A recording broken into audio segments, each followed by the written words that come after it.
Olá pessoal, como havia dito, então, nós estamos aqui com o João Vitor, que é o oficial do Registro Civil e Tabelião de Notas de Arandu.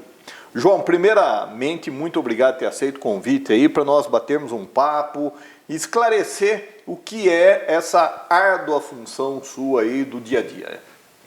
Com certeza, é uma função desafiadora. Na verdade, a gente passa por um concurso... Como que é o concurso? Primeiro você precisa ser formado em Direito. Isso. Em regra, sim.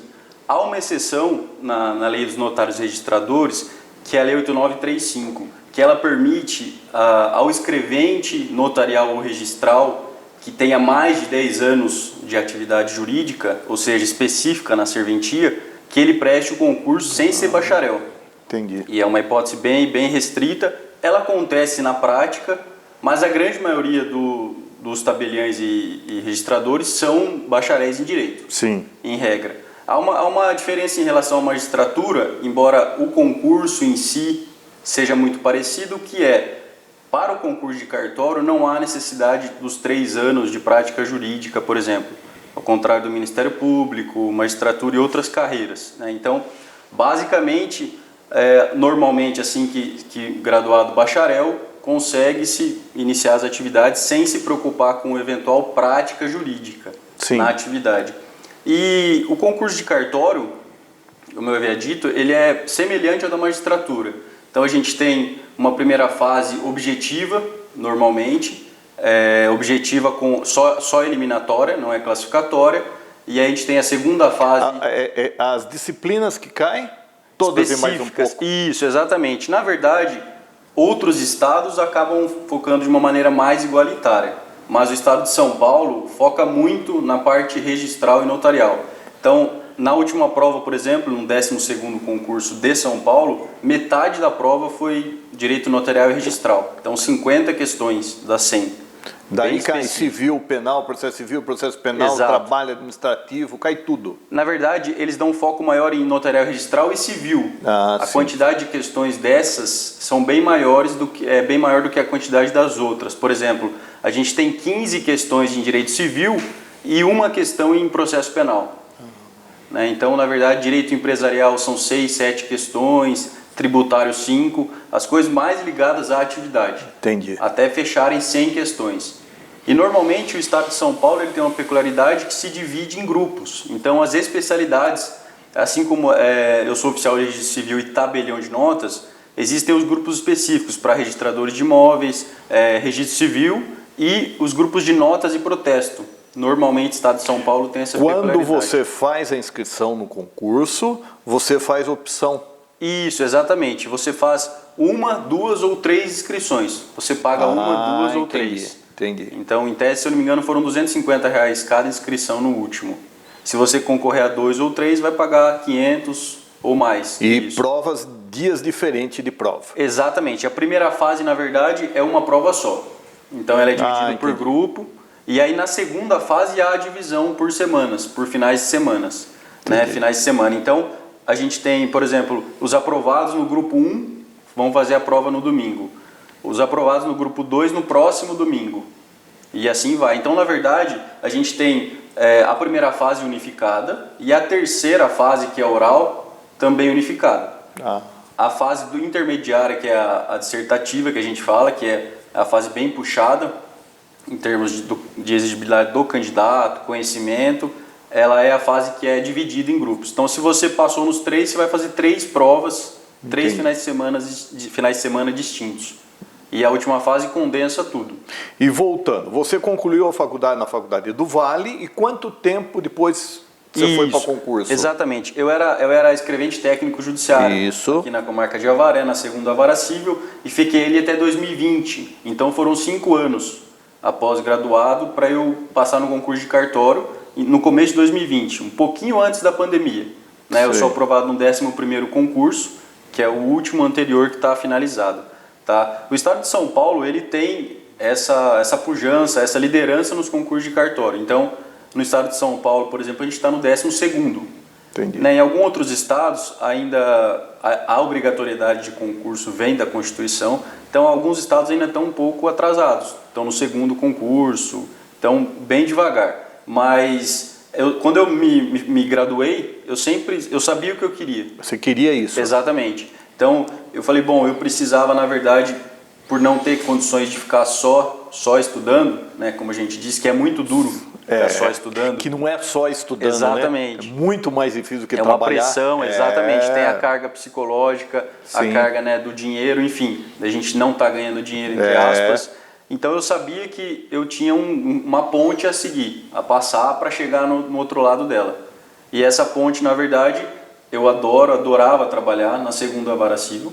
Foi muito proveitosa, eu tive bastante, consegui adquirir bastante conhecimento prático, processualmente falando, e que hoje contribui para a atividade, tanto como registrador civil quanto como tabelião, né? Principalmente como tabelião, em virtude da nossa imparcialidade, independência jurídica, a gente consegue analisar de uma maneira, tenta analisar de uma maneira melhor os problemas que vêm, né, para a gente nessas situações. E nesse momento nós temos um concurso em andamento. Isso, exatamente. Normalmente São Paulo, o estado de São Paulo, né, os concursos são estaduais, organizados pelo Poder Judiciário, Tribunal de Justiça de cada estado, e São Paulo a cada 2 anos, em regra, salvo o último concurso que teve um problema processualmente falando em Brasília, e ele ficou suspenso por 1 ano. Mas normalmente são 2 anos, a cada 2 anos tem concurso em São Paulo. E agora a gente se encontra exatamente entre a primeira e a segunda fase. Então, foi feita a primeira fase dia 20 de março e a segunda fase ainda não foi divulgado o resultado, tá? Dos aprovados para a segunda fase. Ainda não saiu. Ainda não saiu, exatamente. Entendi. A gente tem uma prévia, né, pelos sites e tudo mais. Sim, pelo número de... Exatamente. Mas ainda não saiu de nada oficial no Diário da Justiça Eletrônico, nessas situações, né? Para passar num concurso desse não tem milagre, tem que estudar. Tem que estudar. Tem que sentar e estudar. Exatamente. E é uma frente, muito bem lembrada, é uma frente muito específica. Sim. Né? Como eu estava dizendo, prova de São Paulo, 50% da prova é notarial. Então, normalmente, o candidato que quer cartório, ele só presta cartório. Ele não consegue, por exemplo, dividir em 2 frentes pesadas, como magistratura e MP, e juntar com cartório. Entendi. Porque o trabalho do direito notarial registral é muito profundo. Então, quando a gente começa a estudar, né, a gente vai, mergulha e ele é muito profundo. Porque além da legislação normal, tem as normas internas, da corregedoria, tudo, tem que estudar tudo aquilo lá. Tudo, exatamente. São Paulo é muito cobrado, as normas da corregedoria são muito cobradas. Realmente a gente fala que é a nossa Bíblia. O Vadmecum, no estado de São Paulo, o Vadmecum do tabelião e do oficial são as normas. As normas exatamente. Da corregedoria. A gente primeiro aplica as normas para depois aplicar, por exemplo, uma lei federal, a própria lei 6.015, né? Lei de registros. A gente observa a especialidade que há nas normas de São Paulo. Primeiro, ela é bem detalhada, com procedimentos bem complexos e bem minuciosa também, excelente. É um guia para nós. E ao contrário, né, do que as pessoas pensam, o concurso de cartório, para você trocar de cartório, você necessariamente tem que prestar o concurso novamente. Outro concurso. Do zero. Do zero. Então, primeira, segunda, terceira... Porque quando abre concurso, tem um percentual para os que já estão em cartório e os que não estão, como é que funciona? Exatamente. Quando abre o concurso, a gente tem a chamada lista de provimento. É a chamada lista de ingresso. Certo. Que são as pessoas que não estão na atividade ou estão há menos de 2 anos, que é o meu caso. Eu completei 2 anos em fevereiro agora. Então, essa lista de provimento reservam-se 2/3 dos cartórios. E a lista de remoção que a gente fala é de quem já se encontra na atividade. E nela é 1/3 das vagas, para fecharem os 3/3. Então, nessa lista de provimento, que é a maioria dos cartórios, são os candidatos que não estão na atividade ou estão há menos de 2 anos. Por quê? A própria lei prevê que acima de 2 anos de atividade na data da abertura do edital, o candidato pode concorrer nos dois. Nos dois, exato. No provimento e por remoção. Exato. Ele escolhe ou só remoção, ou ele pode concorrer nos 3/3. 1/3 da remoção e 2/3 no provimento. E aí tem que ser no estado.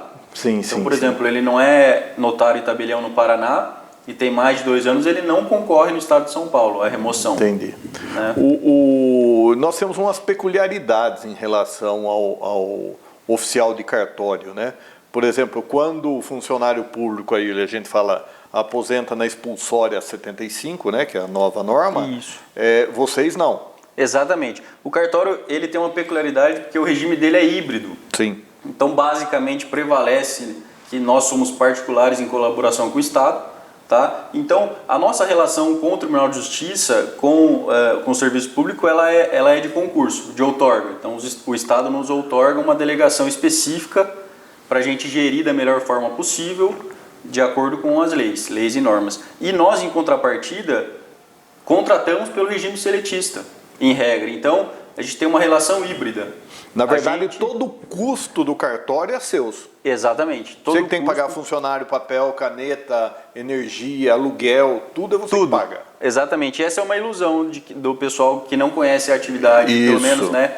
Que, na verdade, a gente, além do repasse aqui no estado de São Paulo, por exemplo, para tabelião de notas, o repasse do preço de uma escritura é de quase 40%, né? 38,5%. Então, você repassa para o Estado 40%, vamos falar, fechar 40. O número, 40%, 60% você tem que administrar. Isso, todas essas despesas que o doutor comentou são exatamente essas, se encontram só nos 60%. É como se fosse, por exemplo, um escritório aqui. Você tem que comprar impressora, você tem que comprar o toner, você tem que comprar o papel. Você tem que administrar. Exato, melhorar a atividade. Dentro dos 60%, dentro porque 40% dos 60%. já é do Estado. Isso. E sobre esses 60% estão todas as despesas trabalhistas, previdenciárias, né, de despesas da serventia. Sim. Então, a compra de livros, por exemplo, papéis de segurança, selos para autenticação, reconhecimento de firma. Então, tudo englobado nos 60%. Os 40%, nós só somos responsáveis por repasse. Exatamente, o dinheiro não é nosso, porque ele já entra, por exemplo, R$1.000, 600 é nosso, 400 já é repasse. 600 é nosso, vírgula. Para administrar tudo. Toda essa gerência do cartório. Então, por isso que muitas pessoas falam, sobretudo em cartórios maiores, né, eu consigo verificar isso em Arandu. Então, em cartórios maiores, é um regime empresarial mesmo. É um regime empresarial. A única diferença é que o notário registrador ele é concursado, em regra. Sim. Salvo os que permanecem anteriores a 88, a Constituição, que foram lá efetivados. Tem uma visão equivocada, né?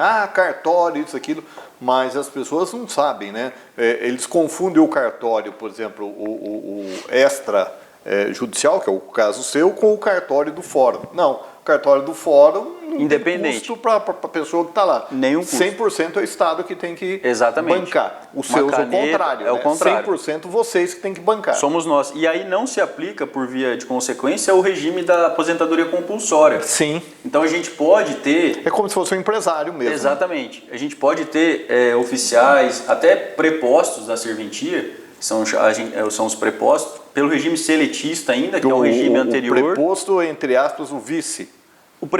Todos os empregados do cartório, os colaboradores da serventia são prepostos, né? A gente tem o substituto. Tem o oficial substituto, exatamente, né? Que é o vice. Que é o vice. Às vezes tem cartórios em que há mais de um substituto, né, para algumas determinadas funções específicas, que daí o tabelião determina. A própria lei faculta ele ter mais de um. Ele tem que ter um realmente que vai responder nas suas ausências e omissões, né? Então, ele, por exemplo, está impedido de lavrar um testamento por ser um parente próximo. Então, aí é o oficial que, em regra, irá fazer o substituto do oficial. E é bem como você falou, é empresarial, porque o risco do negócio é todo seu também, né? Todo. Se der alguma coisa errada, isso é um eventual processo de indenização em cima de você. Exatamente. Muitas pessoas confundem, na verdade, o cartório como no polo passivo, por exemplo, né, como réu numa determinada ação. Na verdade, não. É a pessoa física do tabelião do oficial. Sim. Então, uma indenizatória, um erro crasso de registro, qualquer outra forma. Porque você vai, por exemplo, sei lá, uma escritura que você faça aí de uma área aí de 5 milhões. Se der pau... Está sujeito ao risco do negócio. Ao risco do negócio. O tabelião de notas, né? Porque o que acontece? Em municípios pequenos do estado de São Paulo, a lei de organização aqui, então o Tribunal de Justiça fez o seguinte sentido, ele reformou a lei de organização para quê? Para que a gente tenha cartórios menores, como a cidade de Arandu, por exemplo, que tem 7, 8 mil habitantes, que tenham essas duas competências.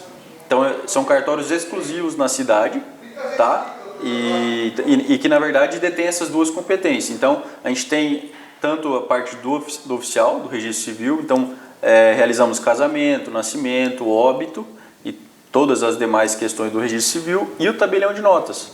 Que o tabelião de notas há uma peculiaridade. Ele não tem, em tese, a territorialidade, né? Ele tem a territorialidade de que ele deve permanecer no local da sua serventia, mas as pessoas podem ir até ele, né? Não há uma limitação. Sim, pode um cara de São Paulo vir fazer uma escritura em Arandu. Isso, exatamente. Só o registro que tem a área. A territorialidade, exatamente. Então, o oficial do registro de imóveis e do registro civil, eles têm a competência determinada pela lei. Certo, que é o espaço que eles podem trabalhar. Exatamente. Você pode fazer escritura no estado de São Paulo inteiro. Você pode, desde que a pessoa venha até o seu cartório. Ou online, como você faz hoje. A gente faz pelo e-notariado, né, regulado pelo provimento 100, que veio na pandemia, né? A pandemia acelerou esse provimento que já estava. Nós vamos no segundo bloco comentar disso daí. Pessoal, aguardem, voltaremos já.